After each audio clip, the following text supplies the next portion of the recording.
Hi viewers, welcome back to Tobago Updates Television. Yes, we are now into the sporting segment, and thank you guys so much for staying tuned to Tobago Updates Television. It's Friday, 23rd May.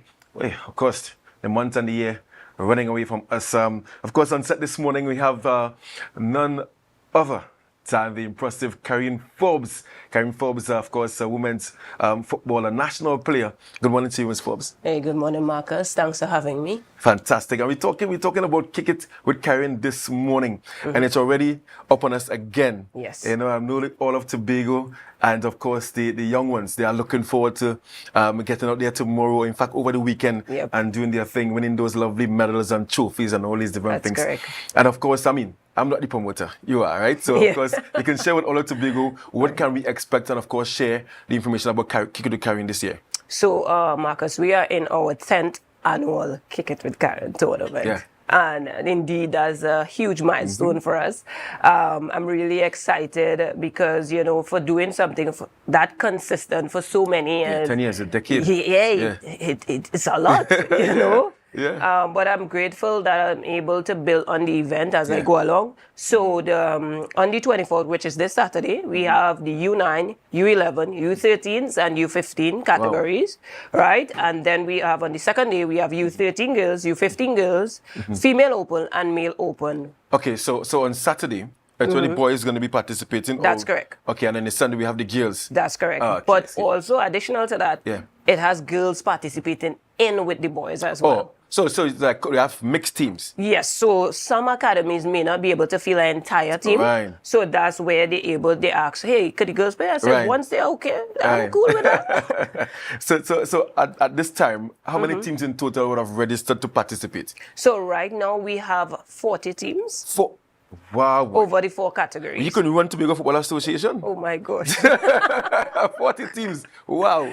Okay. Yeah. We have at least 5 academies from Trinidad that's going to be coming up, inclusive of Cox Coaching School. We have some new academies such as Pinales Love Ultimate Unisons. We have Hearts and Minds Academy coming out of the Police Youth Club, La Hoqueta Police Academy. So we have a lot going on. Okay, and in terms of the format itself, because you mentioned you have under 11, under 13, under 15, and all these different categories. How are you going to run the competition in a particular way to have completion in 2 days? So basically, we are using the Shaw Park facility right now. Oh, sure. So this year, just before we get to explaining the format, you have moved from your home base, which is Plymouth, to Shaw Park. Tell me about that change, though. Actually, it hurted me. Right? Yeah. Because a lot of the villagers look forward to the tournament. Because, I mean, and Plymouth is like serene in that sense, you know. That's the ambience in Plymouth as well. Oh, yeah. And then the community vibes, you know. Just walk down with a cooler and taking an entire day of football. But, I mean, what caused that change this year? So, what we would have done last year, because the nucleus of the teams, we had to place the U9s at the back of the pavilion. And if you know how Plymouth is situated, it's posing a safeguarding threat. And these days they're very serious at safeguarding. They make a joke at safeguarding at all. I don't want anything to happen to anybody and coming out of Kick It with Karyn. So because the tournament is now expanding, we have to ensure that we grow with the tournament. Understood. Right? So Shaw Park is ideal in terms of the space capacity, where we will be able to have 8 fields on Shaw Park. Wow.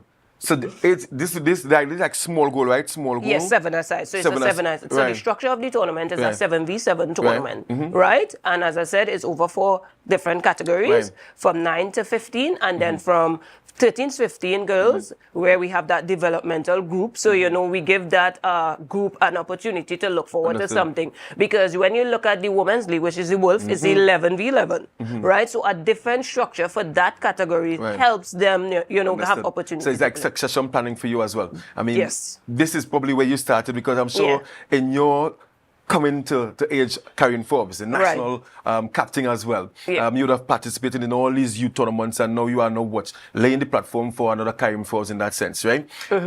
I mean, this must be a difficult task in terms of the logistics to get 40 teams participating and to put them in a format that you can do it for over the weekend. I mean, I'm sure you have a strong team behind you as well. Absolutely. You know, help is always needed. Physical help, voluntary help, right? We're having a lot of that this year. This year we have Sports City coming in to do some novelty games. Big up Sporty. That's Sport Company of Trinidad and Tobago. Yes, that's correct. Okay. So they're going to come in and do novelty games because, again, we want to, play football, but we want to make it a family atmosphere. So we will have a coach's race. Yeah.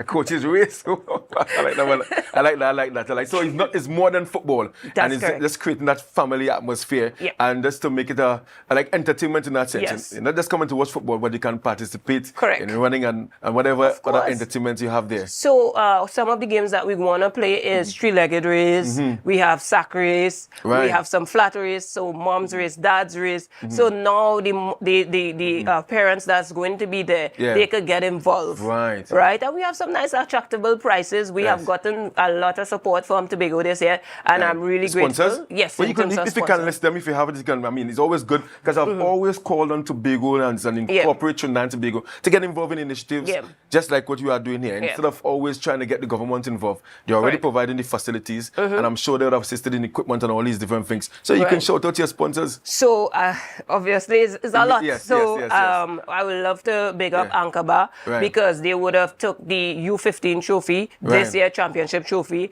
We have Man on the Rocks that's by Storby. That's Ashley, by Storby. Ashley McMillan. And you know he's a football man. Yeah. He's a Messi fan, but that's the next discussion.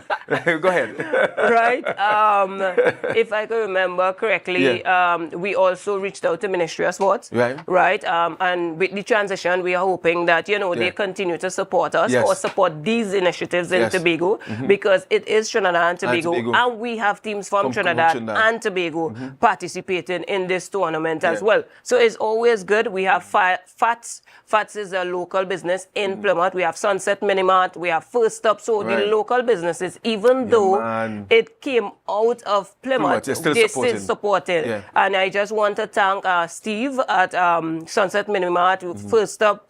Also, I want to thank them for coming on board and the other sponsors that actually there with me. I'm really grateful for them. Before we go, Karyn, once again, tell me the start time on both days and finish time. Right, so the start time is 9 a.m. sharp. We will have one of our prestigious persons from Tobago, Kirsch Ramsey, is going to open up for us with the national anthem.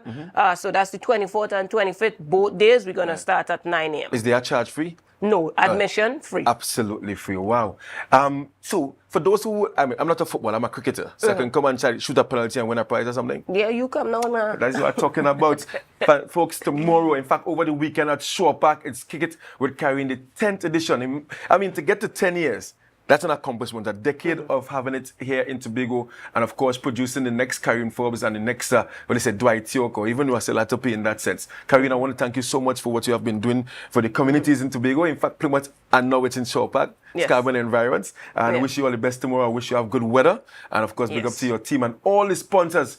Big up yourself. Continue supporting sport and the development of sport in Trinidad and Tobago. This has been a very short sporting segment this morning. I'm blaming Ronald Wood for this short segment. But of course, continue to share the live, share the live, share the live. Next, Good Morning Tobago with Natalie.